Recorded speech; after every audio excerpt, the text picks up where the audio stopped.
Let's get it.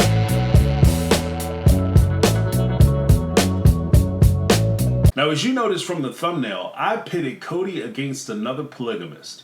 And this is actually a challenge to how Kody perceives his wives, and to me, why his relationships failed, versus somebody else who has a completely different perspective on how to conduct the polygamous, or at least the patriarchal side of the polygamous relationship, and his responsibilities as the leader of the family, and how he takes those responsibilities on his shoulder. Now, as a little spoiler, I'm going to tell you off the top. The gentleman, Nathan Collier, he takes a position that as a husband, as a father, and as a patriarch, he is ultimately responsible for his wives and his wives' well-being as well as their feelings. Kody obviously says, tough titty. If you don't get along, get on board or get off. I'm not here for you, you're here for me. I'm not in a relationship with you, you're in a relationship with me. Don't ask whether you're my favorite. Instead, try to find favor.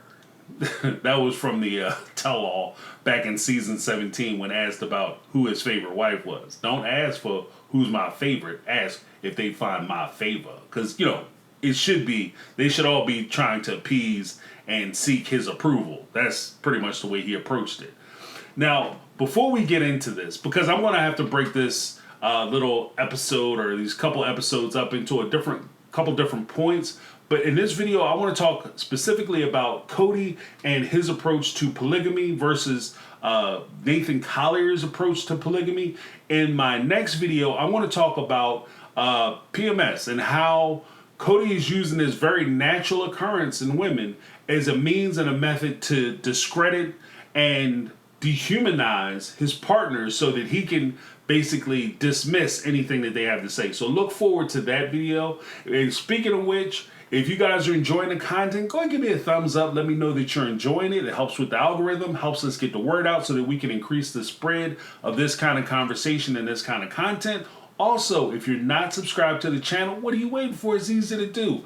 It helps the channel out. It helps me out. And hey, who doesn't want to help a brother out? So go ahead and give me that HBO special by clicking the subscribe button and ringing the bell for notifications, and you will be notified when I upload that next video talking about the menstrual cycle with regard to Kody and how he dismisses women using that very natural thing, as well as when I go live soon, hopefully within a week or two, I'll start going live and I'm going to run a couple tests, and it'll just be a live that I might not put too much emphasis on because it's new and I don't want to embarrass myself. So put the bell on and you'll know when I'm going, and then you can jump in on it too. All right. Now, with all that being said, for those who might not be in the know, HBO special stands for Help a Brother Out Special. So don't be shy about clicking that subscribe button and give me that thumbs up. Anyway, now when we look at what happens with regard to the Brown family, because all of a sudden they're meeting a whole bunch of polygamists all over the place and they're just traveling the country meeting polygamists, and you have to ask yourself why.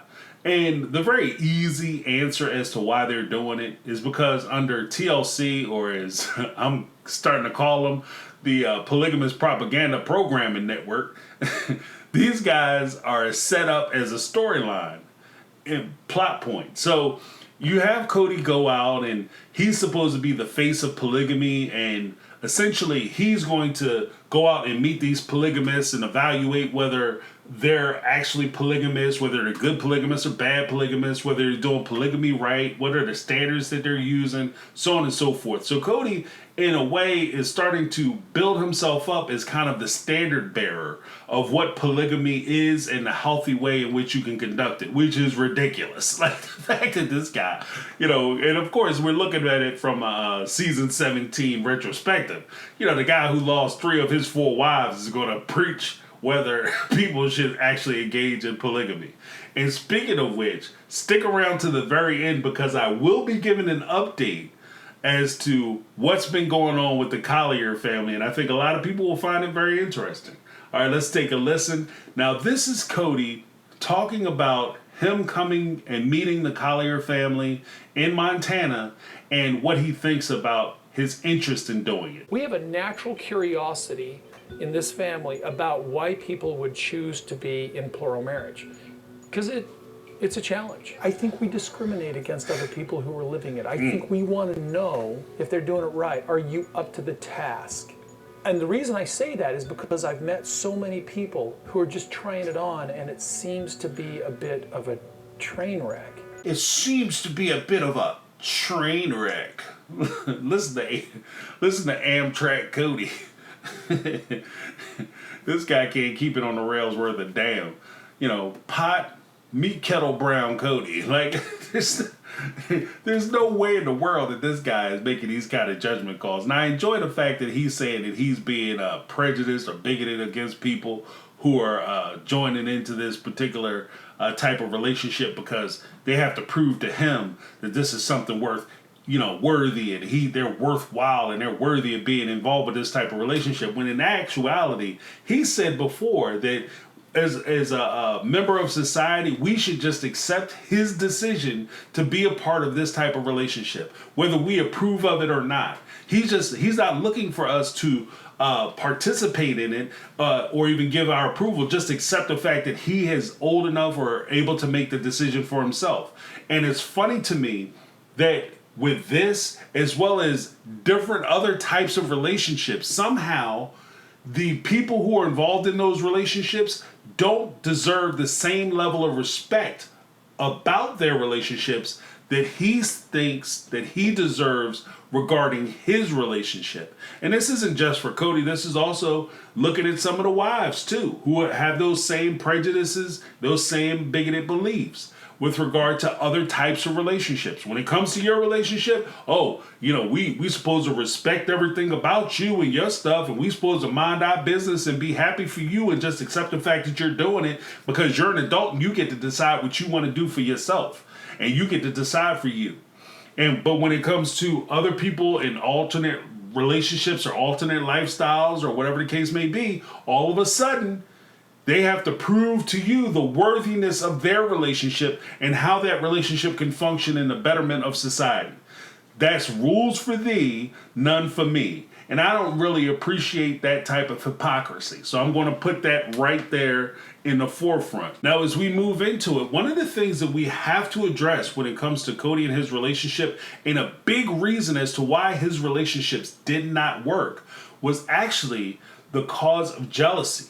Because of jealousy and envy, that destroyed and rotted out his relationships for the most part. And by me saying that Christine, Mary, and Janelle may be jealous of Robin entering into the relationship and the relationship that Kody has with Robin is somehow a bad thing, I don't think that it's a bad thing. I just think that it's an emotion that's tied to the reality that these women were living with. Kody does have a favorite wife. It's not about the favor, it is about his favorite. I have a clip, or I was going to run a clip, where Kody went, during the course of this Montana trip, Robin tried to spearhead that whole sister wife's closet nonsense business, hobby business, and Kody was ready to get out a $100,000 loan just for that business that is failing. I don't see him doing that for any one of his other wives. I haven't gotten to the episode yet, but I know that there is a point where Mary has come to the family asking for money for them to invest or partner with her to invest in that inn that she purchased, that bed and breakfast that she purchased, and Kody turned her down flat. No, I'm not doing that. We're not spending none of the family money on that. And ironically, I think, and I might be corrected when I go back and watch it because I haven't seen it yet, but it's my understanding that Kody fully expected to be a partner in that business, even though he didn't invest anything in it. So you don't put anything in businesses that probably would work, and it has been very successful for Mary, but you're ready to take out a loan on a business that is failing? How do you take out a $100,000 loan on a business that's failing and then use the failing business that you are taking a loan out for as collateral to the loan? You gonna put your name on that? Who's signing that? Oh, the guy who's obsessed with his favorite wife. So the whole issue of jealousy has been an ongoing problem within the Brown family. Let's take a listen, because Nathan Collier finds himself in a position where he already has 2 wives and he wants to add a 3rd wife to his relationship. And let's listen to how he talks about adding that 3rd person into his relationship and what Robin's perspective of maybe adding another person into the relationship, the Brown family, might be. Our family jokes a lot about jealousy, but we used to joke about it more. But I'm sure. when Robin came to the family, it was such a hard experience with her coming into the family. She doesn't like us joking about plural marriage anymore. She doesn't like jokes about fifth wife. And the reason is because her coming in was such a hard experience. Oh, because, her coming in was such a hard experience, but he doesn't say why it was a hard experience. It was a hard experience for a reason. It's not like she was coming into the family and then these women just didn't accept her because she was so awesome and so great and so wonderful, and they all signed up to do it, and everything was going perfect in those relationships, and all of a sudden Robin comes in and all of a sudden there was problems. We have to keep in mind that there were problems going on prior to Robin showing up. And this is as reported by Christine, by Mary, by Janelle. There were problems prior to Robin coming into the family. And because those problems had gone unaddressed, it only made the problems worse when Robin came into the family, exacerbated the problems and blew them up. And to be honest with you, in fairness to Robin, and I know that's something that you probably never hear on any of these channels. In fairness to Robin, it's not really fair to Robin in the sense that, like, I'm not excusing any of her bad behavior. I'm not saying that she didn't participate in a lot of the misdeeds that occurred in the family towards the other wives, the OG3. I'm not saying that. What I am saying, though, is that if Robin was a good person, hypothetically, use your imaginations. If Robin was a good person and she entered into this family, it would not be fair to her if she was coming into a family that was already broken and fractured and she was introduced into that family. Because what would happen is that Robin would become the face of all their problems. She'd be the easy scapegoat. You're not mad at me, you're mad at Robin because Robin came into the family. You're just jealous and you're trying to mess things up. That's not true. She would become the face of the problem, but the problem was already there. From my understanding, when Robin came into the family, Kody had already broke off the intimate relationship with Mary. And he was well on his way to breaking off the intimate relationship with Christine.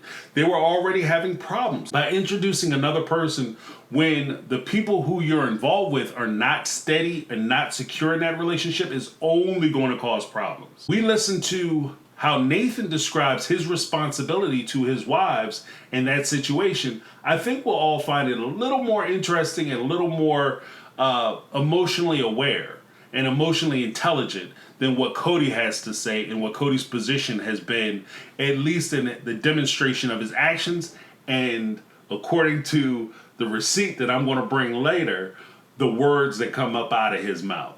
Let's take a listen to what Nathan has to say. Anything that goes wrong, I own it. It's all 100% my fault. If something's wrong there, it's because I'm not doing something right myself. If my wife feels jealous of my other wife, that's my fault that she feels jealous. I haven't given her something she needed. And that would tell me I needed to step it up with her. And you could tell from when Kody was saying that, listening to him, Kody was pissed. And he had a whole lot to say. Oh, it's not on me. I'm not taking responsibility for that. Oh, no. We don't do that. Kody don't take responsibility. Like I said, I'm not in a relationship with them. They're in a relationship with me.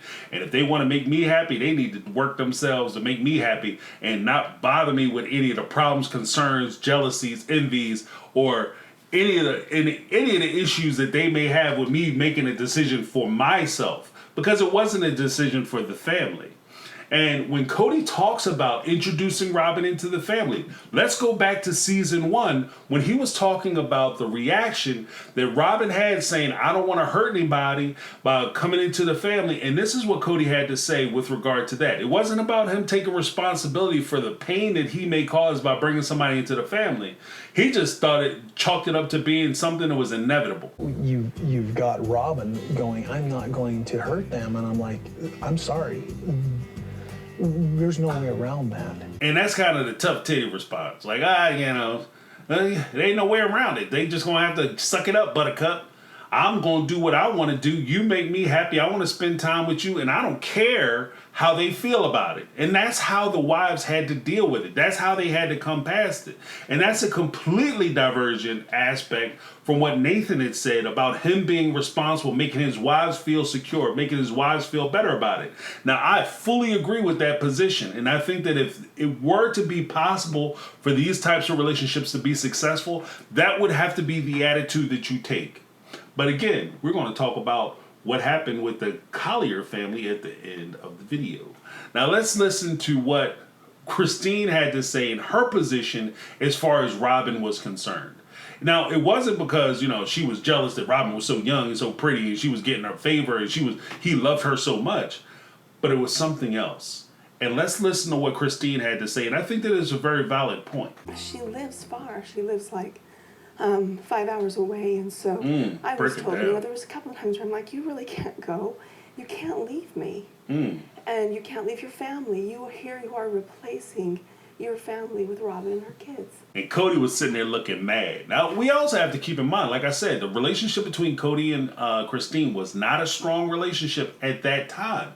And this is, again, back in season 1, when we were first being introduced to Robin, they didn't know whether the show was going to take off. They had no idea that this show was going to be this successful. As far as Christine knew, they were coming into the family. They were already dealing with limited resources. Robin was sucking up a lot of the resources that were allotted towards the family already. Kody was taking weekends to go drive 5 hours away and spend time with Robin, where he was only giving 1 night a week to each one of his OG3 wives. So they maybe get him once, maybe twice in a week. And Robin would have unfettered, unadulterated 100% access to Kody for, 3 days? Because he leaves right after work. He comes home from work, packs his stuff, then jumps in the car so he can drive out to Robin. So from Friday to Sunday, he's with Robin. That's 3 days that he's with her. 3 days, 2 nights. It's like a vacation plan on Yahoo. The weekend getaway, last minute deal. He gets that with Robin, but with the OG3, they would basically get the bare minimum nights with Robin. There's also a point where we can't ignore the realities that even though he wasn't with Robin and he was with other wives, that he wasn't spending 100% of his time with those women while he was with them. Just because he's sitting in Christine's room doesn't mean he's with Christine. His body could be in the room with Christine, but his mind and his heart, his imagination can be with Robin. And that would cause pain, turmoil, and trouble for their relationship. That would create problems. And it's unfortunate that Kody didn't see that. This is a description that Kody had put forward during one of the confessionals where he's sitting on the couch with his entire family and he was remembering him thinking about Robin and how it was affecting him while he's sitting in the room with Christine. The woman who thought that she was being replaced and her kids were being replaced with this other woman. I'm in Christine's room, sobbing. I remember, yeah. He's breaking down. Look at Mary. Sorry. I was sobbing. I didn't know what was wrong. I'm looking at her. I don't know what's wrong. But I'm like, my heart is breaking in a million pieces, all this. And Christine's like, well, you're lovesick. And the only cure is a marriage. You know how hard that is? Like, you're sitting there, and this is the same scene where she's sitting there crying, saying that she's being replaced. And Kody is sitting there telling this cutesy story about how he's so in love with Robin that even though he can't be with her and he's not sitting there, I have to suffer and sacrifice. I made sacrifices to love you. By sitting in a room with you, I'm making a sacrifice because I could be sitting in, I think she was in Montana too at the time. I could be sitting in Montana right now with Robin on her couch with her kids playing about my feet and doing things for me, and I'm enjoying time with my family, as opposed to me sitting here with you thinking about being with her. And of course that creates problems. But Kody doesn't see it as problems. And that's where it's funny to me when he starts talking about accountability, he starts talking about the responsibilities of each one of the wives to the relationship and why they're failing. In fact, let's listen to Kody describe his rebuttal to what Nathan had to say with regard to the husband being responsible for his wives. I'm of the opinion that my wives need to be responsible for their emotional state. I'm not responsible for it. I can't own the whole thing. I can't deal with that. Personal accountability is something that you just have to have in plural marriage. And that's one of the biggest problems that I think many people have with regard to plural marriage, is that there is so much emphasis on you multiplying your partnerships that there's very little emphasis placed on building, nurturing, and maintaining the relationships that you already have. You're so busy chasing the next one that you aren't focusing on the one that you have. And this goes to like not just polygamous relationships, but if I'm talking to my son about, dating young women or dating young ladies, first and foremost, you want to teach them, like what I talk to my son about, is that instead of you always trying to find somebody to date or be with in that romantic sense, build relationships and friendships with women. Go out and this helps you to learn that these are people too. You don't have to talk to them and spit game and do the one-liners. Talk to them like people. Talk to them like you would want somebody talking to you. And if you can have that type of relationship, then it makes it so much easier. Because as you start to talk about boyfriend, girlfriend, and eventually husband, wife, and all that, or wife, boyfriend, whatever the case may be. When you're talking about that entering into that romantic, lifelong commitment and relationship, it's so much easier, so much better, and so much more fulfilling if you're in that relationship with somebody whom you respect and you have an inert friendship with. Like, this is a person that you are friends with, and you guys could sit in a room and have a conversation. Your conversation doesn't always have to be about the kids or having sex or when you're going to go do this and that and the other, and you're going to get your freaky deaky on and how freaky you can make it and whether you're going to bring in extra people. If you can sit there and have just a conversation, watch television, you can play a game or whatever the case may be, and you can enjoy each other's company, then your relationship will be more successful. Now, as promised, I want to talk about the Collier family and Nathan's eventually, but I'm just not to drag it out. I'm going to just say what it is. The Collier family actually broke up in July of 2022. It was confirmed that Christine, the second wife in the Collier family, actually left the marriage, or I guess the commitment. And she is currently in a different relationship. And part of the reason why she left the marriage or the commitment was because they were fighting to try to legalize her standing within the family. Christine didn't feel comfortable being the basically girlfriend or baby mom to Nathan and his actual legal wife. So she wanted to try to get something more formal. It didn't work, and it didn't work out as predicted, and she decided that she was going to leave. That's one of the many reasons I'm sure that she decided to leave. And this kind of goes into the whole effect of the Polygamist propaganda channel programming, where Nathan presented the ideas that you should have going into these types of relationships, and the question is whether he was able to live up to those ideals. Because when you think about polygamy and entering into these kinds of conversations or these kinds of relationships, you have to take into account that this is a hard walk to walk. It's easy to do the talking. Like, I can sit here and hype, come up with all kinds of theories as to how you should conduct yourself in this type of relationship. But for you to do it on a daily, day-to-day basis is very difficult. That's my take. I'm James. This has been My Take on Reality, and I'm out. 'Cause I've been living life right like I could just die.